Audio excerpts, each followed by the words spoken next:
He looked around at the huge Manhattan skyline. It was like a vision of luxury with glass walls from which he could see the city that never sleeps. On one hand, a modern art collection, luxury cars in the garage, and growing bank accounts. On the other, an empty restlessness seemed to gnaw at him from within, and the reflection of the sun sparkled against the skyline as he continued wondering where he could be mistaken. Weren't there steps on how he's supposed to feel accomplished with all that material success? The doubt was like a distant echo, echoing the words of her brother, James, during their last tumultuous encounter. Michael grew up in a typical middle-class American suburb. His very hard-working parents, however, never gave up on working hard to meet the two ends, while at the same time bringing him and his younger brother, James, with a good sense of hard work and resilience. One night, when he was just a small boy, Michael overheard his parents worrying about how they were going to pay off the mortgage. That moment of fear and doubt sowed in him a determination never to have to face such tribulations in his adult life.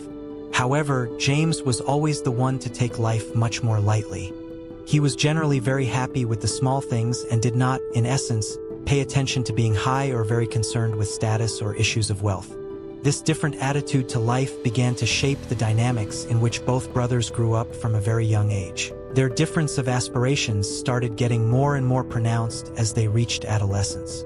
That Christmas, however, when Michael didn't get that sophisticated game console that he wished for and his friends had, he squarely placed that as part and parcel of his family's financial status. This experience put even a sharper point on her determination to rise above economically. James, on the other hand, through the experience of exploring music and art, seemed quite indifferent to raising concern towards materialism. In college, Michael took up economics thinking about Wall Street, while James delved into the fine arts. In class, Michael did well, and within no time, he was now interning at investment firms under mentors who nurtured his budding perception of the world and reinforced his hunger for financial achievement. James traveled from one place to the other, educating himself with different cultures and expressing them through his art.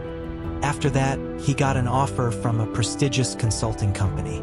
Each advancement brought a little more money, but also more hours at work and a growing distance from personal relationships, barely seeing James now leading an artistic life and blooming amidst a vibrant community of artists. During a family dinner, Michael and James finally faced the differences that had been keeping them apart.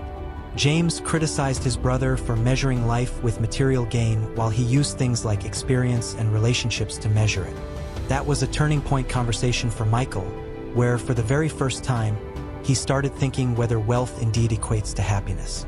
Reflecting on his successes, Michael understood that in spite of all achievements, he was felt incredibly lonely. He reduced his working hours and spent much more time investing in hobbies and reinforcing the relations with family and friends that he had previously been neglecting. The story of Michael mirrors that of so many who take to the path of extreme materialism only to find themselves wanting something more substantial. He and James are thinking, through their various paths, of ways very similar to make the most of their situations with similar economic conditions, all the while giving an indictment against materialism for human happiness. This story leaves one in deep thought about what true happiness really is, and sometimes the answers that we are looking for are right where we left them, in our own homes and the hearts of those we love.